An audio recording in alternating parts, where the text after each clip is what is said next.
அவரை விட்டுருங்க சார். அவர் செஞ்ச தப்புக்கு நான் உங்ககிட்ட மன்னிப்பு கேட்டுக்கிறேன். மன்னிச்சிடுங்க ஏங்க? சார். ஏங்க, என்னங்க பண்றீங்க? அவரை மன்னிச்சிடுங்க சார். குழந்தைக்கு அப்பா வேணும். அப்பா இல்லாத குழந்தைய ஆக்கிடாதீங்க சார்.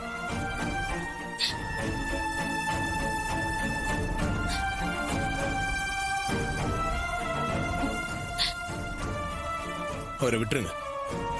சார் ரொம்ப நன்றி சார்.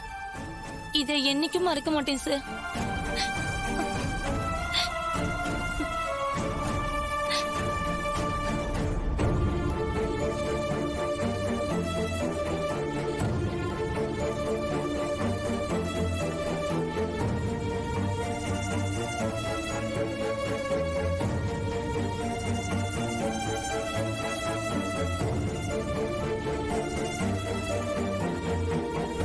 நீங்க பண்ண தப்புக்காக உங்க மனைவி எல்லாரும் முன்னாடி என் காலில் விழுவுறாங்க. அவங்க என்னங்க தப்பு பண்ணாங்க? உங்களுக்கு அசிங்கமா இல்ல? உள்ள உறுத்தல? உங்களுக்கு ஒரு நல்ல மனைவி அமைஞ்சிருக்காங்க. உங்களுக்கு குழந்தை பிறக்க போகுது. அவங்கள சந்தோஷமா வச்சு பாத்துக்கோங்க. புதுசா நல்ல ஒரு வாழ்க்கையை ஆரம்பிங்களேன். அந்த குழந்தைய நல்லா வளர்க்குற பொறுப்பு உங்களுக்கு இருக்கு. இந்த கெட்ட விஷயத்தெல்லாம் விட்டுட்டு சந்தோஷமா நல்லபடியா வாழ்ற வழியை பாருங்க.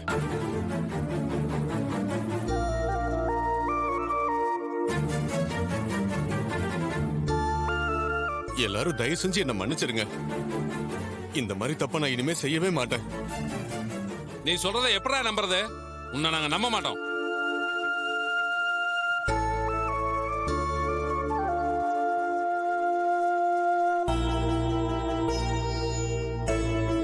பிறக்க போற என் குழந்தை மேல சத்தியமா சொல்றேன், நான் இனிமே எந்த தப்பும் பண்ண மாட்டேன்.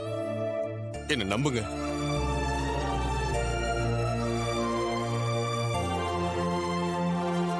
உன் குழந்தை மேல சத்தியம் பண்ணதுனால நாங்க நம்புறோம்.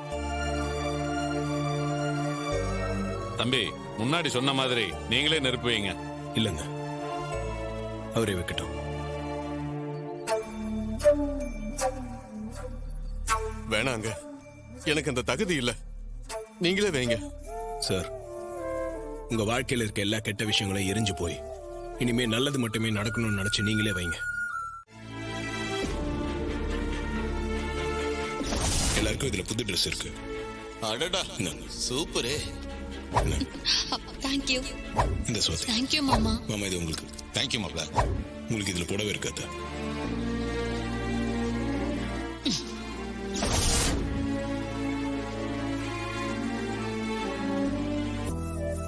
மீனாட்சி அம்மா, சொல்லுங்கம்மா. இந்தாங்க உங்களுக்கு புது ட்ரெஸ் பொங்கலுக்காக. ரொம்ப நன்றிங்கம்மா.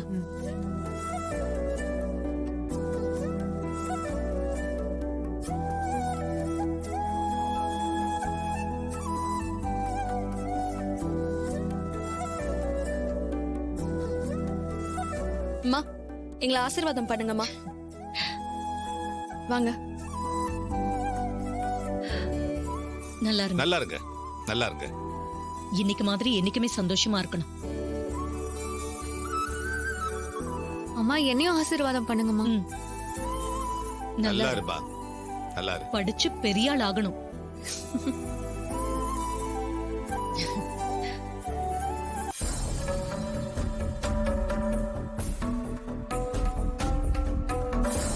இத பாரு ரேவதி, எல்லாரும் புது ட்ரெஸ் போட்டுக்கிட்டு பொங்கலை கொண்டாட போறாங்க. நீயும் புது ட்ரெஸ் வாங்கி போட்டுக்கிட்டு பொங்கலை கொண்டாடுற வழியை பாரு. முடியாதுமா, அவருக்கும் புது ட்ரெஸ் கொடுத்தா பொங்கலை கொண்டாடுவோம். இல்லனா எங்க 2 பேருக்கும் பொங்கலே வேண்டாம். உன் பிடிவாதத்தால எல்லாரோடையும் சந்தோஷமா இருக்கிற ஒரு நல்ல நாளை இழக்க போறேன். உன்னோட பிடிவாதம் தாமா என்னையும் அவரையும் சந்தோஷமா இருக்க விடாம செய்து. சரி, எப்பயாவது போ.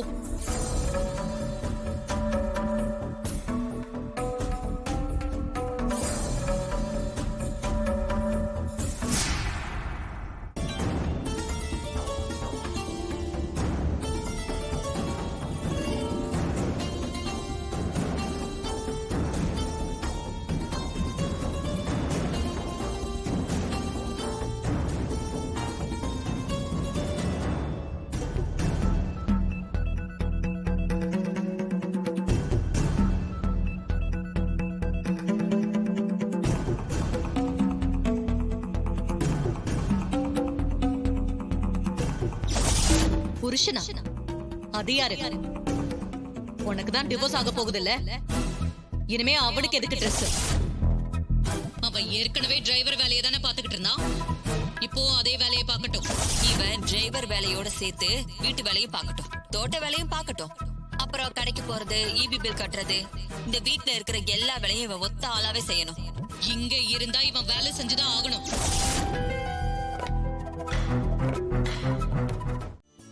நான் வாங்கல. ஆனா என் மனசுக்கு எவ்வளவு கஷ்டமா இருக்கு தெரியுமா? அவங்க தான் என் மேல கோவமா இருக்காங்கல்ல, அப்புறம் எப்படி இதெல்லாம் அவங்ககிட்ட எதிர்பார்க்க முடியும்? அதுக்காக எனக்கு மட்டும் தரேன்னு சொல்லி உன்னை அவமானப்படுத்துவாங்களா? இப்ப என்ன, உன் அம்மா நம்ம 2 பேருக்கும் புது ட்ரெஸ் கொடுக்கணும், அவ்வளவுதானே? ஆமா. அவங்க கண்டிப்பா கொடுப்பாங்க. நாமளும் அவங்க காலில் விழுந்து ஆசீர்வாதம் வாங்குவோம். என்ன சொல்ற? இதெல்லாம் எப்படி நடக்கும்? அவங்க புது ட்ரெஸ் கொடுத்து ஆசீர்வாதம் பண்றதெல்லாம் நடக்கிற காரியமா? நீ என்ன ஆறுதல் படுத்ததா இப்படி எல்லாம் சொல்றேன்னு நினைக்கிறேன். இல்ல, கண்டிப்பா நடக்கும். எப்படி நடக்கும்? அது எப்படின்லாம் எனக்கு தெரியாது, ஆனா கண்டிப்பா நடக்கும். நீ சொல்றது மட்டும் நடந்துச்சுன்னா நான் ரொம்ப சந்தோஷப்படுவேன். என் மேல உனக்கு நம்பிக்கை இருக்குல்ல? இருக்கு. அந்த நம்பிக்கையோடயே இரு, கண்டிப்பா நடக்கும்.